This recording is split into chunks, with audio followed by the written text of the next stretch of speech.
Sinalubong po ng National Bureau of Investigation or NBI Airport Division ang kilalang komedyante at aktres na si Rufa May Quinto matapos dumating sa bansa nitong umaga sakay ng PAL flight mula sa Estados Unidos. Ayon po kay NAIA NBI Chief Jimmy De Leon, voluntaryong sumuko si Quinto sa NBI sa pamamagitan ng pakipag-ugnayan ng kanyang abogado na si Mary Louise Reyes. Bago ito, naglabas naman ng arrest warrant ng korte kaugnay ng mga kasong isinampal laban sa aktres na may kaugnayan sa Dermacare, ang parehong kumpanyang sangkot sa pag-aresto sa aktres na si Neri Naig.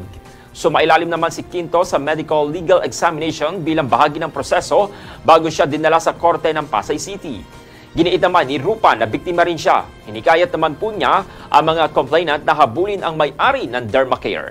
Inilahad din niya ng aktres na siya mismo ay hindi rin binayaran ng Dermacare sa kanyang pagiging endorser nito. Ngayong araw, inaasahan po na matatapos ang pagpaproseso ng kanyang piyansa kasabay ng unang pagdinig ng kanyang kaso sa Pasay Regional Trial Court. Good morning.